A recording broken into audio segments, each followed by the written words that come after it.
We got an update on the Switch 2. We actually got ourselves an update on the Nintendo Switch 2. Mr. Ordinary Gamer has uploaded a video about it, so why not we talk about it, right, chat?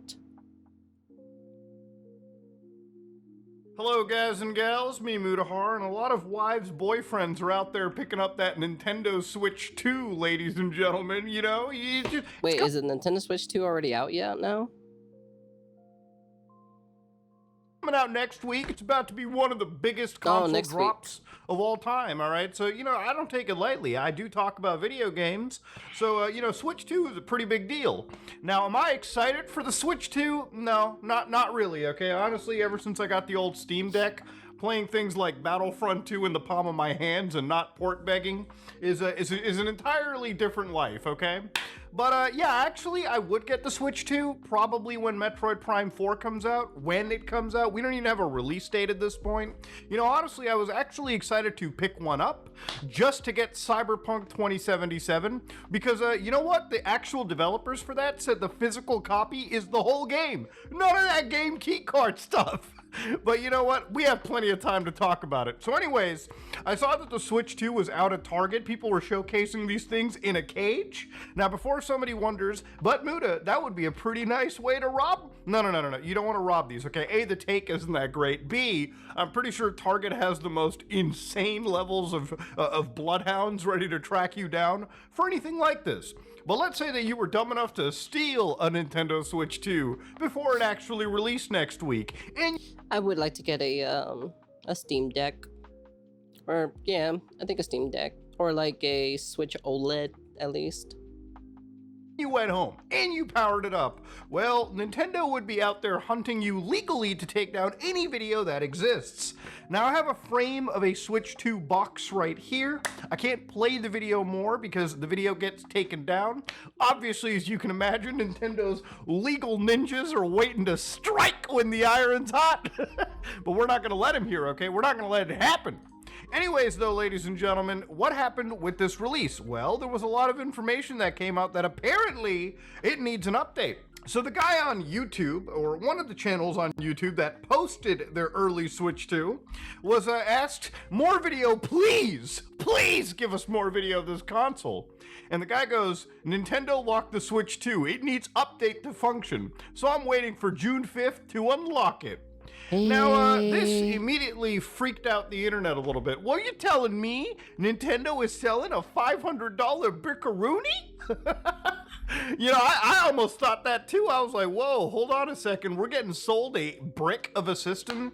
And now this is going to sound like me defending Nintendo, but to be honest with you, ladies and gentlemen, I kind of want to not like get mad at this because this is already a battle that I feel is not worth putting Nintendo as a lightning rod for. I'm not saying any of this is okay, but we as a... Yep, so if people try to steal the console or try to show anything early or so, they can't even show anything because it's locked. It's already like, you know, it's bricked. They won't, you can't access it until it's like it's like it's like what is this? It's like that one time or so with that one certain video game where like you can't even access certain features of a video game until the day it releases. Society have been dealing with this for decades now, and people like me have been screaming into the fucking void, and everyone has always said we're crazy, right? You know, think about it like this. When you go purchase a brand new iPhone, what is the first thing that you gotta do? You probably have to connect to iCloud to activate the phone, and then you get to sign into your Apple account and actually set it up during its initial phase. You can't purchase an iPhone, from my understanding, and use it completely offline, okay? You need to, at least at one point, have this device ring back to Apple servers. Now, people will say, well, it's a phone, Muta. Of course you're going to have internet connection at any given moment, right? Or at least satellite or some form of connection. And that's true. But again, remember, this means that this is a several $1,000, well, a couple $1,000 device that is actually unusable if you don't have any form of connection, right? It's effectively e-waste without having, if it does not have the ability to connect to Apple servers, even if other components work or down the road you can connect, this is a useless piece of technology, okay? And yes, after a while, a lot of devices become retro. You think this iPhone is an iPhone? This is an iPhone 3GS, okay? I doubt it could even bother connecting to Apple servers. Not that I remember my passcode, not that I even remember how to reset it. It is a different beast at this point, okay? But you get the idea. For game consoles, on the other hand, you know, you could go to a store, pick up a PlayStation 5, you could literally not connect it to the internet, you could fire it up, you could set up your accounts, your local PlayStation account on your PS5, and then if you had an actual physical copy of a video game that did not require an internet connection to play, you could then access your video games all without touching the internet. That is something that you can do with that device. And I know this because you can set up a PlayStation 5, get the PS4 copy of Jedi Survivor, and play this fucking game without having any internet access. Really? You know, it's crazy. This game ships on 2 exact discs, and compared to the PS5 physical release, which requires you to download a patch off the internet, they actually released this game with a full release. Like, you could actually play this from start to finish, 60 frames per second on a PS5. Sure, it doesn't look as shiny. Sure, it doesn't have the ray tracing, and I'm guaranteeing that the assets have been downgraded. In fact, they have. But generally speaking, you know, if you're somebody playing a video game, you're not going to notice these things on every single individual. You'd have to have, like, the exact remembrance of what the PS5 looked like to really complain. But the point is, the whole game is on the disc, okay? No game key cards, no nothing. It's a dying breed, unfortunately, as games start to enter this more modern era. Now, again, with this rambling that I'm doing, even the Switch 1 is similar in that regard, okay? You could pick this up at a store, you could fire it up, you could set up your Switch account locally, put in a game card if it didn't require a download, and just play it from start to finish. Now, if you bought an Xbox One, back in the day, Don Matrick basically told us Xbox Ones require this 24-hour internet connection. Oh yeah, I remember which, that. obviously, as gamers back then, we thought was fucking absurd.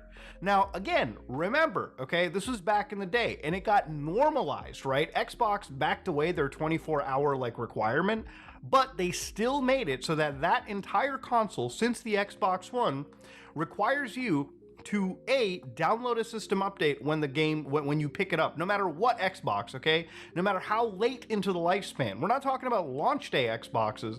We're talking about an Xbox literally you can pick up last week. The first thing you do is it connects to the internet and downloads a system update.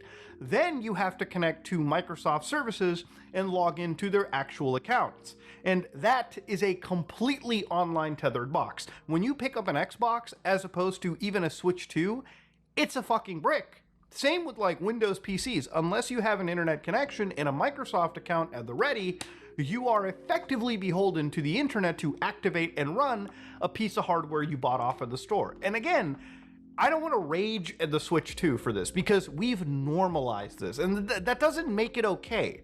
But again, the anger that I'm seeing, the outrage that I'm seeing on the Switch. So crazy, you still need to sub to PS Plus to play multiplayer, and it's $80 a year. Yeah, why do you think I stopped playing? Why do you think I stopped playing PlayStation games? Like, I never even bothered getting the PS5. I think I stopped playing. I stopped paying for PlayStation Plus. I think. What was it? I think Monster. No. I think Monster Hunter World? I think so. It was either Monster Hunter World or it was no, yeah, it was Monster Hunter World. Yeah, I remember. Yeah, it was Monster Hunter World. It was Monster Hunter World. I think it was like after Monster Hunter World I stopped paying online because I started playing Smite on PS4 and everything.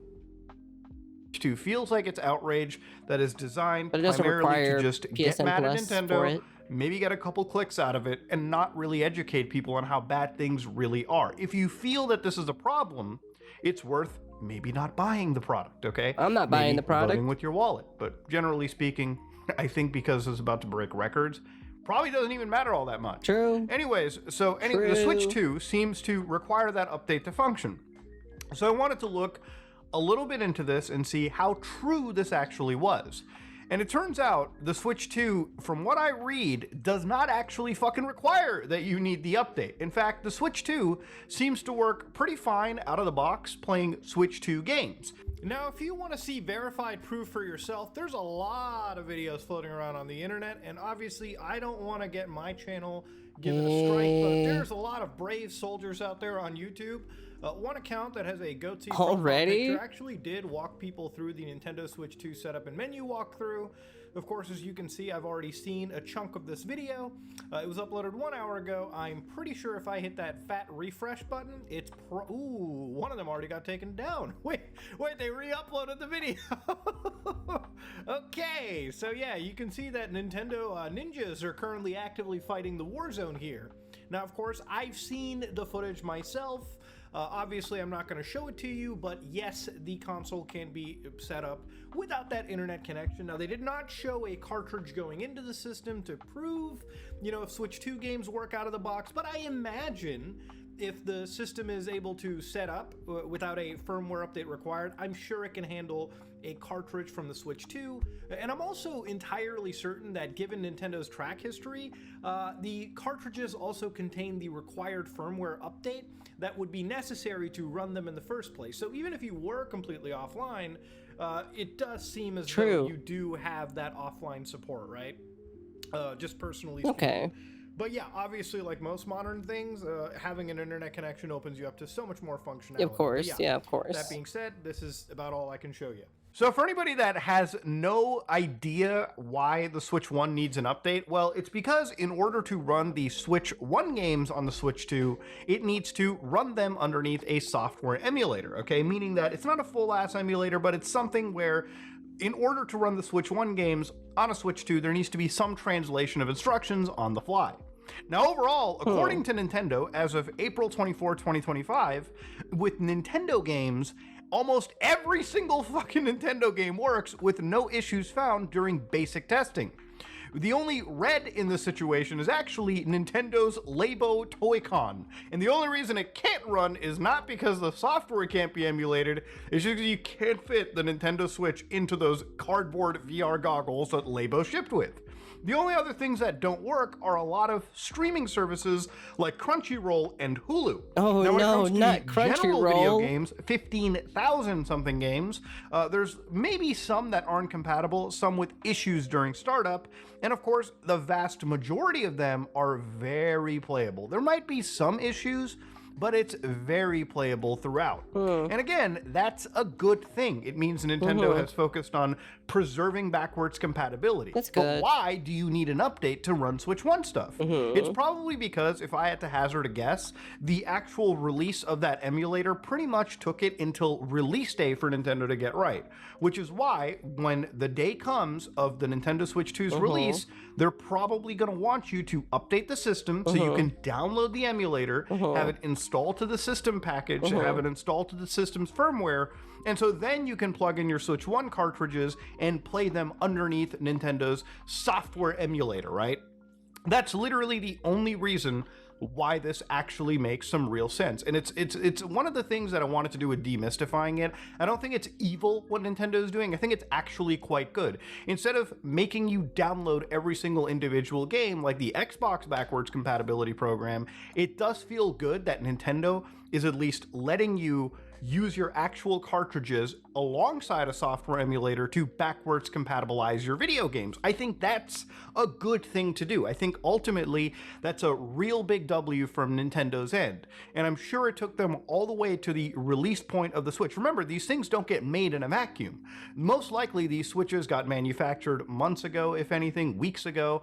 And generally speaking, when you manufacture something a while ago, its software stack, its software versions, its firmware versions are probably generally a lot older than what you might expect, which is why when the day comes, there's a big patch for the hardware so that all the software enhancements that have been done up until release day can actually make it through.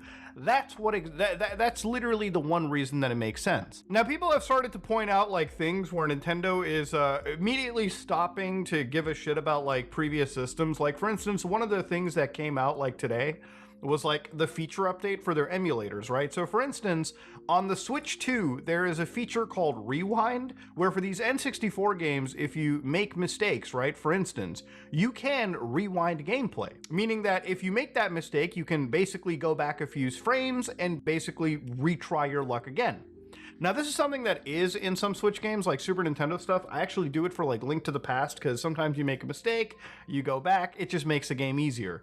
It just makes it more simpler. And I absolutely enjoy it. The reason why this doesn't show up on the Switch is if you've ever emulated anything, you'd realize that rewinding is not something that is super cheap to do, okay? Rewinding takes system resources. And by the way, for a Nintendo Switch that is already at its life's end, okay, the fact that this is emulating Nintendo 64 and doing a pretty good job at it is nice. It's cool. Remember, this is a 2014 era piece of like hardware emulating some of these games and running some of the bigger titles. You know, we're at a point where features on the system level have to get turned down just for certain games to run, okay? So I wouldn't be surprised if that's the case. There was another feature known as a CRT filter, which made the game look like it was an actual CRT. And I'll be honest with you, it looks amazing. Like, look at the actual sharp, like, roughness that you feel without the filter. And then with the CRT filter, things just look closer to what, you know, old TVs look like. And obviously, CRT filters, for anybody that's obviously emulated, I know that I have, a lot of shaders like this are not always easy on the hardware, okay? Even on the Steam Deck, which is pretty powerful, running certain shaders can cause slowdowns in video games, which I think Nintendo obviously decided to like look at this, and I'm sure that there was somebody that wanted to put this back in the Switch 1. They probably couldn't get it working without actually things like slowing up, without things like, you know, kind of getting all wonky, and they didn't. And that's one of the reasons. I'm not doing these things in defense. I'm just giving you guys the realistic take on why a developer wouldn't have brought this back to the Switch 1. Now, one of the things that I looked at, you know, like 2 weeks ago when it came to the Switch was the whole idea of like bricking the actual Switch system. Like Nintendo could brick your system offline. Yeah. And I kind of wanted to like demystify that a little bit too. Like, obviously it's not good, but one thing that I did look into, obviously in researching this video, was I actually combed through the TOS for the other systems. And even PlayStation will just straight up say, it may procure the action of protecting its interests by disabling access to or use of some or all of system software, disabling use of this PlayStation 5 system, online or offline, termination of your access to PlayStation Network, denial of any warranty. So disabling of your system online and offline seems to have been, I guess, part of the actual PlayStation like TOS. And again, the broad usage of disabling your PS5 system online is one thing, right? Like, obviously, if you don't want me to connect to your servers, cool, I get it. I'm a hacker in your eyes. But offline, shouldn't I not be allowed to own the piece of hardware and do what I want with it? Like, what? Even with Xbox, when you come across things like, you will not use or install unauthorized software. If you do, your Xbox console Kinect or authorized accessory may stop working permanently or after a later Xbox update.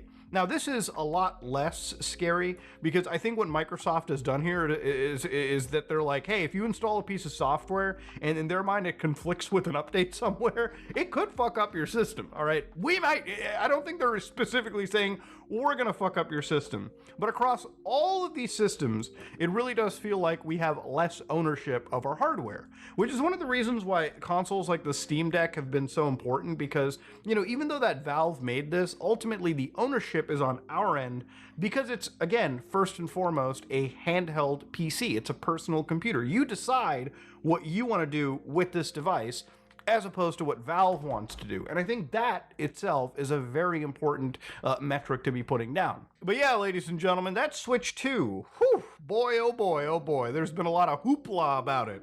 And I feel like this video is worth making because it was demystifying a lot of that hoopla. No, the Switch 2 is not a brick when it drops, I imagine.